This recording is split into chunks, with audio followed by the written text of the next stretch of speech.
Okay, so we are doing our last set of notes for the year for 2020. This is it, last set of notes. The end of the serial killer notes. So here we go. So we left off at how to tell the difference between a psychopath and a sociopath. Okay, so most serial killers fall into one of those two categories, either a sociopath or a psychopath. Not always, but usually. So usually one of those categories. Oh. I don't know why it chooses to extend like this, but well. So it involves impaired thinking and emotions. If you have one of those types of psychosis, the individual is not in touch with reality, maybe experiencing delusions or hallucinations. So these are different types of psychosis that they could have. The onset of psychosis is usually in young adulthood, so usually actually around y'all's age. So around 15 to 18 is when the psychosis starts to set in. What can psychosis cause, or what can cause it? Genetic predisposition, so it's just runs in the family. Drug use, for sure. They didn't tell you that drugs cause brain injuries for no reason. It's because it does. It definitely can affect your brain, especially depending on the type of drug. Can eat away at different parts, make different parts not function as well. It depends on which drug as to how it affects your brain. And then untreated syphilis. So there's types of diseases that affect your brain. Syphilis is one of those. A brain tumor. There's actually been a serial killer that he just had a tumor. He was a perfectly normal human being, got a tumor in his brain, and it completely altered his personality. And insomnia, actually just being super, super, super tired can mess you up. Certainly can, depending on how tired you get. So psychological reasons, again, we have psychopaths and sociopaths. So most of the time our serial killers are going to fall into one of these two categories. We have some shared traits first. So both psychopaths and sociopaths are classified under an antisocial personality disorder. So that they're both considered an antisocial personality disorder. Those are unreversible. So it's not something that you'll like outgrow or something like that. It is something you live with, not something you can take medication for. It's something that you can learn to cope with, go to therapy. Like it's not like a sentence of like, oh, I have to be a serial killer because I have this trait.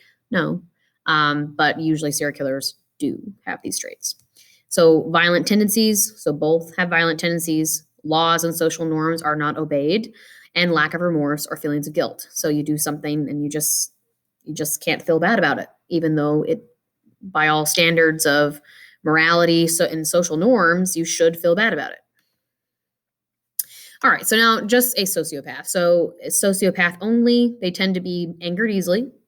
They typically do not maintain a stable job or residence, means where you live. Although difficult, there may be some relationship with another person or group. So these ones might actually feel like they have a connection with someone or a group of someone's. Okay, so not like a lot of times they say like, oh, they can't really love someone. Sometimes they do, but it's usually one. Okay, so like they love this person, that's it. They're the only person they care about in the whole world. Or it's like a cult, so like loving this group. If a sociopath commits a crime, it'll be more spontaneous and less calculated, generally. The condition is usually a result of trauma, abuse, brain damage, and other environmental factors like drugs. So generally, a sociopath is more created by these things that happen to their brain. So maybe they wouldn't have acted like this. Maybe they would have had empathy and they would have felt guilt as a child. But after the trauma, after the abuse, after the brain damage, whatever happened to them that they suffered, they may no longer have that empathy. Like it just messed up that part of their brain. For a psychopath, they are highly manipulative, can mimic other people's emotions, so tend to blend in better. A sociopath usually kind of sticks out because they just seem off and angry. A psychopath tends to be able to blend it, tends to be able to hide it to gain your trust. They tend to be more educated. They tend to have stable employment. So these are the harder ones to catch because generally they blend into society. Never form an authentic relationship, though. So they do not care about someone really. They might be married. They might have a family, but their actual relationship with that person is not going to be authentic. Whereas a sociopath might truly have someone they really love with another person or a group, even if they do have a family. So they might have a family, but that doesn't mean they care about them the same way.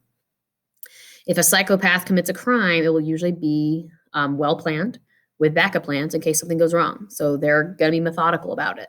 This condition is usually a result of genetic traits. So this one is more so along the lines of like they were born with their brain being like that. So they didn't need the trauma as much. They didn't need a brain damage. They didn't need to fall on their head or something like that. They just were like that. Their brain had that psychopathic tendency that we saw in the warm-up video yesterday.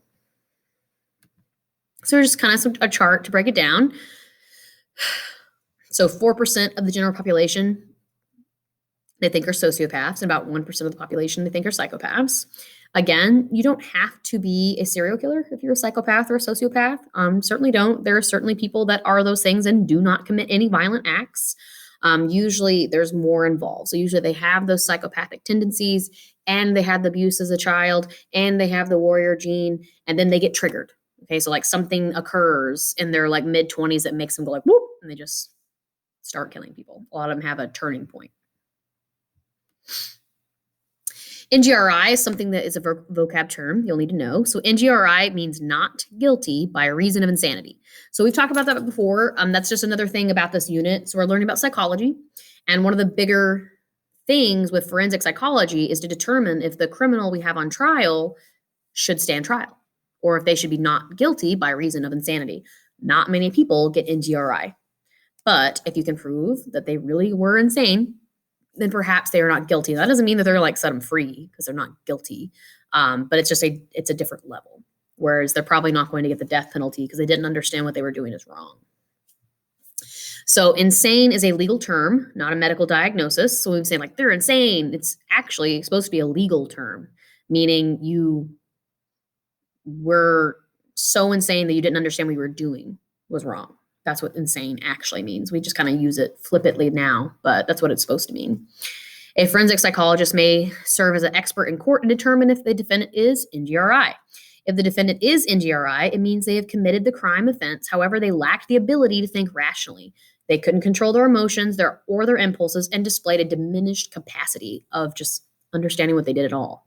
In some states, a plea of NGRI would require the defendant to be committed to a mental health facility or rehabilitation. So they will go somewhere. It's not like they're just like set free if they murdered someone, but they may not get the death penalty in an actual prison. Now we have organized versus disorganized killers. So this was what our first movie was about on Monday. You saw the two examples. The disorganized killer was the first one. That was the vampire of Sacramento, okay? And the way that he killed was random. He killed people just near his house. Like it was not calculated, it was not planned. He wasn't trying to not get caught because he was not thinking of anything other than he was so schizophrenic at that point that he was having delusions that he had to drink blood or he was going to die. So very delusional, having that psychopathic tendency for sure, and would just break into people's homes and kill them. Like, I mean, that's just, there wasn't a plan. He left the weapons inside. He didn't cover it up. And generally, they have a lower intelligence. Not always, but usually it's a little lower than average. The victims are random. A lot of times they can be prostitutes because those are just, it's easy to get a prostitute into to get them alone. Unable work history. So like they don't generally keep the same jobs. They're usually antisocial. They usually do not keep up with a family. They don't have the ability to hold on to things like that.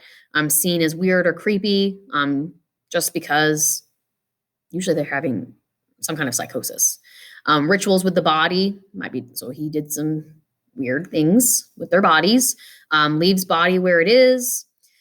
So the bodies were all left out in plain sight. He killed them and left them there. Trophies are often body parts. He did take body parts with him. Body mutilation, they tend to be angrier and just kind of hacking at people. Lack of preparation, there was no planning. He just walked in, found whatever knives they had in their kitchen. Then violence is sudden. I mean, we can't prove that, but he probably was just wigged out and went and killed someone. Often they were severely disturbed. Okay, so that's our disorganized killers. For our organized killers, these are the ones that we more think of like the, I guess more, I hate saying famous because we should not idolize them at all, but famous serial killers like Ted Bundy, Jeffrey Dahmer, that kind of stuff, people who get away with it longer. So higher intelligence, they lure their victims in. Okay, so they're not just running into someone's home, they're luring their victims. They're thinking of ways to lure their victims. They have a stable work history. They might live with a family, a girlfriend, something like that. Maybe charming, hides the body, cleans up afterwards. So they're cleaning up their mess. They're trying to get away with it. They may have a kill kit in hand. So they have it planned out. They have a thought out kill kit.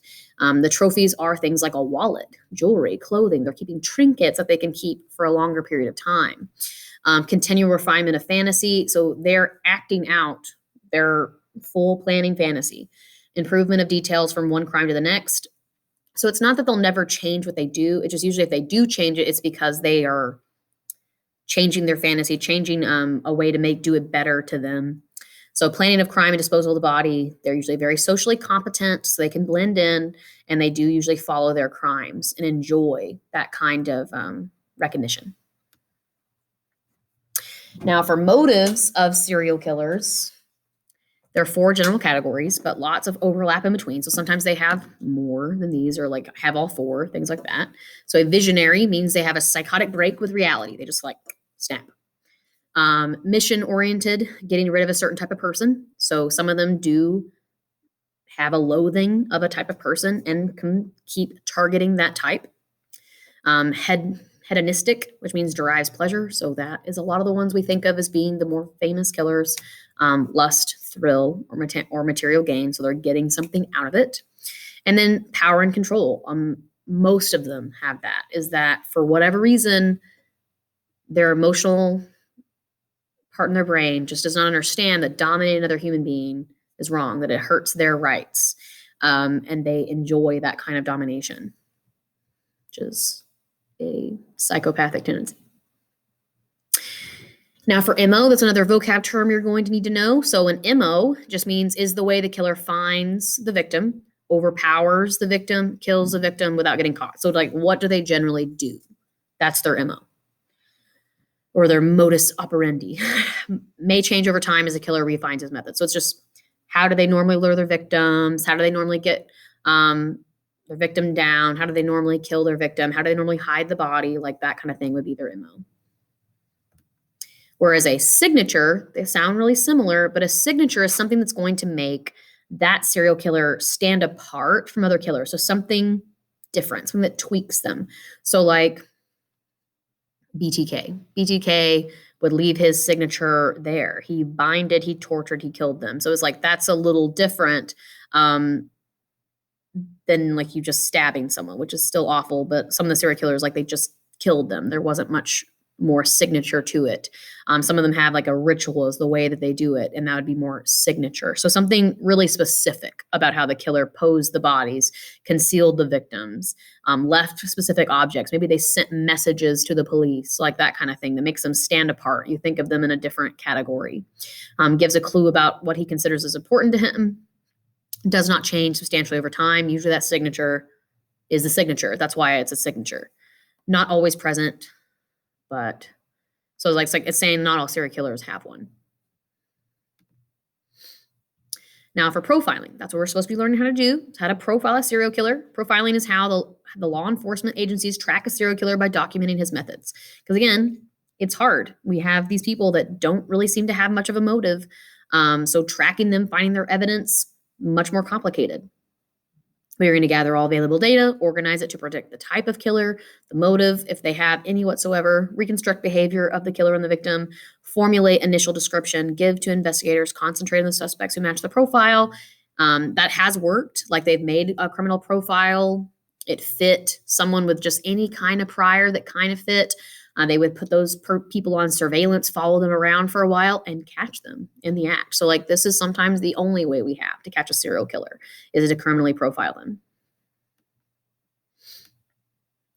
Now, these are just some things that we've noticed in most profiles of these serial killers. Is the role of fantasy. So 82% of serial killers report daydreaming in their childhood, accompanied by, I don't want to read that. Okay.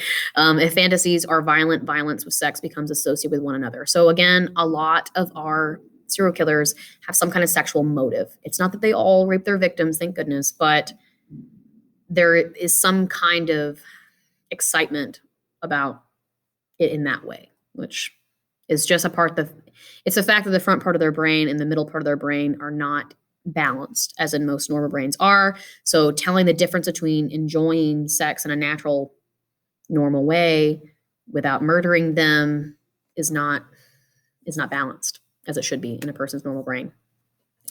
71% report feeling isolated as children. Isolation encourages substitution of fantasy for human contact. So a lot of them were left alone a lot as children. And then test runs. Most of our serial killers had test runs. It took them a while before their initial kill. So this can help you track back. Find anyone who has a prior that's kind of like the murder, like it's getting close, but they didn't really do it. Maybe a prostitute that was she did go to the police because she was kidnapped. She was tied up. They tried to hurt her, but she got away.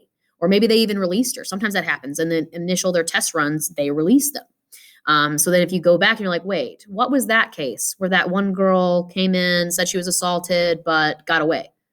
And maybe that person after stopped letting them get away. So serial killers start by giving it a test run. Involves cruelty to animals, small children. Sometimes they have those in their priors when that's maybe not their target, but that's just they're more vulnerable. They're easier to get to. Stealing women's underwear, exhibitionism means like showing off your body in public. Burglary and other minor offenses. So starting off with these smaller crimes you might have on record before they start getting better about covering their tracks. A theory. So there's a theory about a lot of our serial killers. 66% of the sexual and serial killers report their mother as their dominant parent. So most of them don't have a father in the home. And most of the time that mother is very dominant. The boys cannot achieve their masculinity because of their mom being so domineering. So most of them have a very tense relationship with their single parent mother. And a lot of times they have a very low opinion of their mother. So get that, especially the ones that attack women. So the serial killers that attack women generally have a very low opinion of a woman based on their very poor relationship with their mother. That's been true in many, many serial killer cases. Rage focused on females. Now deciphering a crime scene. So we're almost done. We're going to talk about just a couple of things. You could look at a crime scene and kind of start to build a profile of what you think your criminal's like if they act like this, okay? So a blitz style attack, that means they attack they come in really fast and just like stabbing with a knife. Like it's just fast, it's over, okay? A blitz style attack on a small or physically challenged person. So that could be a child, that could be an old person, could be a disabled person. Means attacker has little confidence and self-esteem. They're not charming. They're probably not very good at being social. They're probably not blending into society because of that lack of confidence. And that's why they're choosing that kind of victim. Sexual attacks on the elderly mean the person has little or no sexual experience. Again, that level of confidence, you're looking for someone who, in that case, again, is probably not blending in. They're not going for the person that they think is most attractive or anything like that. They are just going for what they think is an easier target because they are too afraid to go for maybe the target that they wanted to go for.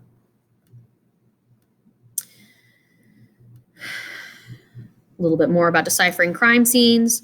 Severe face trauma, covering the face. Maybe they cover the face before they go. Means the person may have known the victim or is trying to depersonalize them. Not always a her. So depersonalize them to making them it could show a little bit of guilt if they're covering the body. So covering the entire body means the person feels bad about what they did, possibly. So that could be telling you that this might be an actual important person or a more important person or someone that they knew. Maybe they didn't feel guilty about it, but they knew they weren't supposed to do it. So they covered the body.